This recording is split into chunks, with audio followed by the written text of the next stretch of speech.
Hello guys, இந்த வீடியோவில் என்ன பார்க்க போகிறோம் அப்படின்னா நவம்பர் 11, 12 2 நாளைக்கான கரண்ட் அஃபேர்ஸ் தான் பார்க்க போகிறோம். ஸோ ஃபஸ்ட்டு பார்க்க போகிறது ஜூனியர் ஆடவர் உலகக்கோப்பை போட்டி. 14வது ஜூனியர் ஆடவர் உலகக்கோப்பை போட்டி நமக்கு எங்கே நடக்குதுன்னு தெரியும். நம்ம தமிழ்நாட்டில் தான் சென்னை மற்றும் மதுரையில் நடக்க இருக்குது.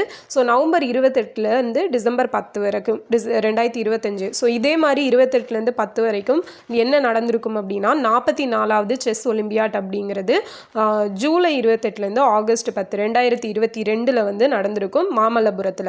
ஸோ அதே மாதிரி தான் இங்கேயும் 28-10. ஸோ ரெண்டையும் ரிலேட் பண்ணி ஞாபகம் வச்சுக்கலாம். இந்த ஜூனியர் ஆடவர் உலக கோப்பை போட்டி இதோட சின்னம் வந்து வெளியிட்டிருக்காங்க. என்னன்னு பார்த்தீங்கன்னா காங்கேயன். ஓகேவா? ஸோ அந்த காங்கேயன் காளை மாதிரி தம்பி உருவம் எப்படி இருந்தால் அதே மாதிரி அந்த தலை மட்டும் அந்த காளையோடது இருக்கும். உடம்பு வந்து பார்த்தீங்க அப்படின்னா மனித உடல் மாதிரி ஒரு அமைப்பு. ஸோ அதுதான் இதோட சின்னம். அடுத்தது first Indian female carding champion 2025. So 9 year old ஒரு 9 வயசு பொண்ணான அர்ஷி குப்தா. ஸோ இவங்க தான் வந்து பார்த்தீங்கன்னா இந்தியாவோட ஃபஸ்ட்டு ஃபீமேல் கார்ட்டிங் சாம்பியன். இது வந்து ஒரு ரேஸ் நடக்கிறது 8லேருந்து 12 வயசு வரைக்கும் இருக்கக்கூடிய அந்த குட்டி பசங்களுக்கும் பொண்ணுகளுக்கும் இடையில் நடக்கக்கூடிய ஒரு ரேஸ் தான். இந்த ரேஸில் ஃபஸ்ட்டாக ஒரு பெண் குழந்தை வந்து சாம்பியன்ஷிப் வின் பண்ணியிருக்கிறது. அதாவது இந்தியாவை சேர்ந்த பெண். ஓகேவா? இதான் ஃபஸ்ட்டு டைம். அவங்க பேர் அர்ஷி குப்தா அப்படிங்கிறது. அடுத்தது COP 30. ஸோ காப் அப்படிங்கிறது நமக்கு தெரியும், கான்ஃபரன்ஸ் ஆஃப் பார்ட்டிஸ் அப்படிங்கிறது தான். இது வந்து யுனைடெட் நேஷனோட பருவநிலை உச்சி மாநாடு. ஸோ 2025 எங்கே நடக்க இருக்குது அப்படின்னா பெலம், பிரேசிலில் தான் நடக்குது. ஸோ COP29 பார்த்தீங்கன்னா பாக்கு, அசர்பைசானோட கேபிட்டலான பாக்குவில் நடந்திருக்கும். ஸோ இதில் வந்து இம்பார்ட்டண்ட்டாக என்ன பண்ணியிருப்பாங்கன்னா ஃபினான்ஸ் கான்ஃபரன்ஸ் ஆஃப் பார்ட்டிஸ் அப்படிங்கிற ஒன்று வந்து இன்ட்ரடியூஸ் பண்ணியிருப்பாங்க. Fully climate finance goals. So காலநிலை சார்ந்த நிதிகள் ஓகேவா? அதில் வந்து ஃபோக்கஸ் பண்ணி தான் இந்த COP29ஓட மெயின் கான்செப்டாக இருந்திருக்கும். ஸோ இந்த கான்ஃபரன்ஸ் ஆஃப் பார்ட்டிஸ் அப்படிங்கிறது ஃபஸ்ட்டாக 1992 ஒரு ஒப்பந்தத்தின் மூலமாக தொடங்கப்பட்டுச்சு. இதில் 198 மெம்பர்ஸ் கண்ட்ரீஸ் இருக்காங்க. அண்ட் COP ஃபஸ்ட்டு மாநாடு பார்த்தீங்கன்னா பெர்லினில் ஜெர்மனியில் நடந்திருக்கும். ஓகேவா? ஸோ 1995 வந்து நடந்துச்சு. இதுக்கப்புறமா COP2, 3, 4 அந்த மாதிரி வந்துட்டே இருக்கும். அண்ட் COP21 அப்படிங்கிறதுல தான் என்ன நடந்திருக்கும் அப்படின்னா அந்த பாரிஸ் உச்சிநிலை நமக்கு இன்டர்நேஷ்னல் சோலார் அலையன்ஸ் அப்படிங்கிறது 2015 இந்தியாவும் பாரிஸும் சேர்ந்து சர்வதேச சோலார் கூட்டமைப்பு அப்படிங்கிறத ஏற்படுத்தியிருப்பாங்க. ஸோ அந்த 2015 நடந்ததில் தான் 2016 இருந்து அது நடைமுறைக்கு வந்திருக்கும். ஸோ அதில் இப்போ வந்து கிட்டத்தட்ட நிறைய 100+ கண்ட்ரீஸ் அப்படிங்கிறது இருக்காங்க. ஸோ லாஸ்ட்டாக கூட இந்த மால்டோவா அப்படிங்கிறது சேர்ந்துருப்பாங்க அப்படிங்கிறதெல்லாம் நம்ம பார்த்துருப்போம். உங்களுக்கான கொஸ்டின் பார்த்தீங்க அப்படின்னா COP28, COP27 அப்படிங்கிறது எங்கே நடந்துச்சு அப்படிங்கிறத கமெண்ட்ல சொல்லுங்க. நெக்ஸ்ட் வந்து first in India to launch large scale genome sequencing project focused on tribal communities.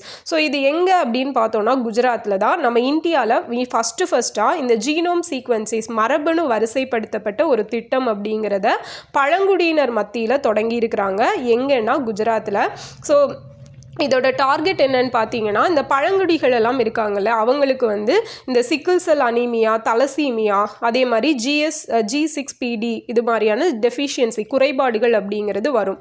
So இதை வந்து முன்கூட்டியே கண்டுபிடிச்சி அவங்களுக்கு அதுக்கான மெடிசின்ஸ் கொடுக்கறது தான் இந்த ப்ரோக்ராமோட ஒரு டார்கெட் அப்படிங்கிறது. ஸோ இதுக்காக தான் ஜினோம் இந்தியா அப்படிங்கிற ஒரு ப்ராஜெக்ட் வந்து ஒரு ஸ்கீம் வந்து ஸ்டார்ட் பண்ணியிருப்பாங்க ஜனவரி 3, 2020.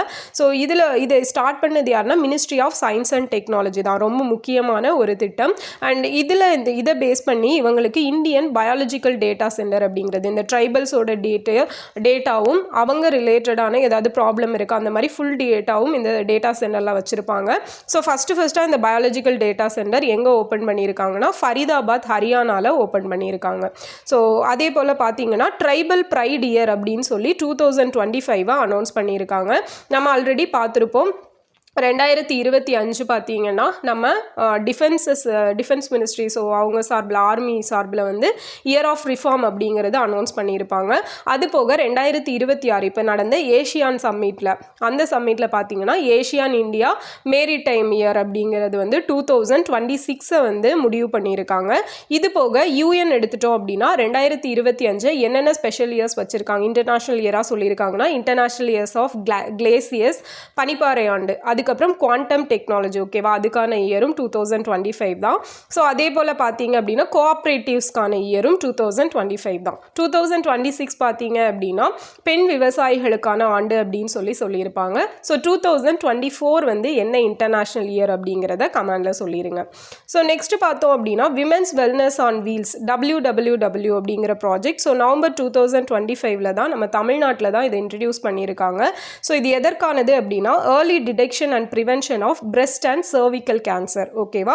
So breast and cervical cancer கர்ப்பப்பை வாய் புற்றுநோய் அதுவும் பிரெஸ்ட் கேன்சரும் இதை வந்து முன்கூட்டியே கண்டுபிடிச்சி தடுக்கிறது தான் வந்து இந்த விமென்ஸ் வெல்னஸ் ஆன் வீல்ஸ் அப்படிங்கிற ஒரு ப்ராஜெக்ட் எங்கன்னா தமிழ்நாட்டில் ஸ்டார்ட் பண்ணியிருக்காங்க.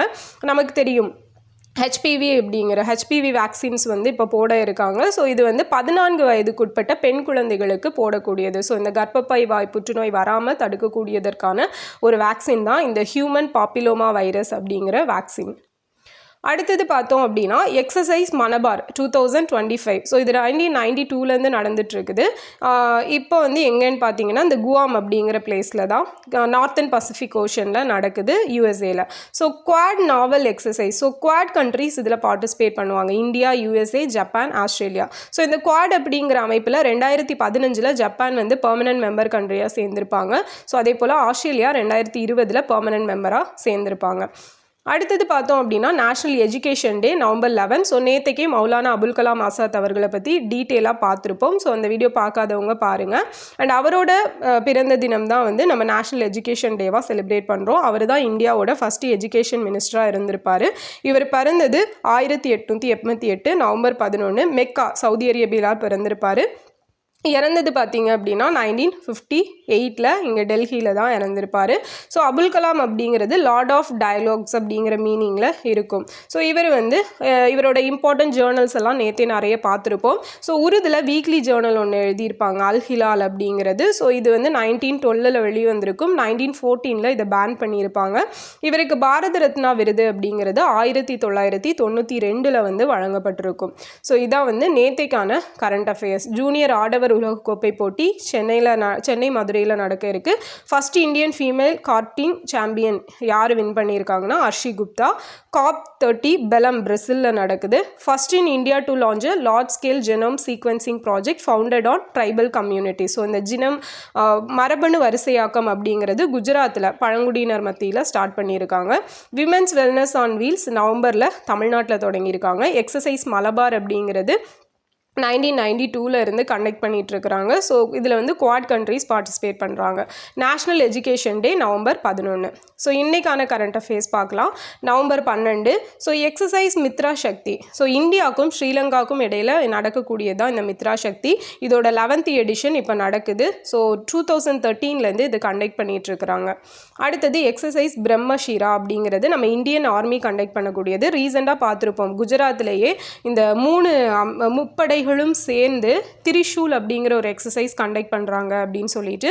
ஸோ அதோட ஒரு பார்ட்டாக தான் இந்த பிரம்மஷீரா அப்படிங்கிறது இந்தியன் ஆர்மி சார்பில் நடத்தப்பட்டுட்டு இருக்குது. Time out city life index 2025. So time outs அப்படிங்கிறவங்க இந்த சிட்டி லைஃப் இண்டெக்ஸை வெளியிட்டிருக்காங்க. ஸோ இதில் ஏஷியாஸ் ஹாப்பியஸ்ட் சிட்டி எது அப்படின்னா மும்பை. ஆசியாவின் மிகவும் மகிழ்ச்சியான நகரமாக மும்பை செலக்ட் பண்ணப்பட்டிருக்கு. அதே போல் உலகத்தில் மகிழ்ச்சியான சிட்டி எது அப்படின்னா அபுதாபி. ஓகே, இதுவும் தெரிஞ்சுக்கோங்க. அடுத்தது புக்கர் பிரைஸ் 2025. ஸோ இது பார்த்தீங்கன்னா டேவிட் சலை அப்படிங்கிறவருக்கு தான் கொடுத்துருக்காங்க. இவர் எழுதின நாவலான ஃப்ளஷ் அப்படிங்கிறதுக்கு கொடுக்கப்பட்டிருக்கு. இந்த புக்கர் பிரைஸ் 1969 கொடுத்துட்ருக்குறாங்க. $66,000 அப்படிங்கிறது ப்ளஸ் இதுக்கான சர்டிஃபிகேட்டும் அந்த சாம்பியன்ஷிப் ட்ராஃபி அப்படிங்கிறதும் கொடுப்பாங்க.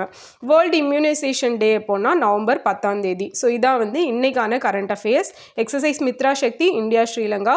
எக்ஸசைஸ் பிரம்மஷீரா இந்தியன் ஆர்மி சார்பில் நடத்துகிறாங்க. எக்ஸசைஸ் திரிசூலுக்கு அண்டரில். டைம் அவுட் சிட்டி லைஃப் இண்டெக்ஸில் ஏஷியாவோட மகிழ்ச்சியான நாடு மும்பை, மகிழ்ச்சியான சிட்டி வந்து மும்பை, உலகத்திலேயே மகிழ்ச்சியான city Abu Dhabi. Booker prize 2025 Flesh அப்படிங்கிற நாவலுக்கு டேவிட் அப்படிங்கிறவருக்கு கொடுத்துருக்காங்க. World immunisation day November 10. So இந்த வீடியோ உங்களுக்கு யூஸ்ஃபுல்லாக இருந்திருக்கும்னு நினைக்கிறேன். நெக்ஸ்ட் வீடியோவில் பார்க்கலாம். கேட்ட கொஸ்டின்ஸ்க்கெல்லாம் மறக்காமல் ஆன்சர் பண்ணிடுங்க. தேங்க்யூ.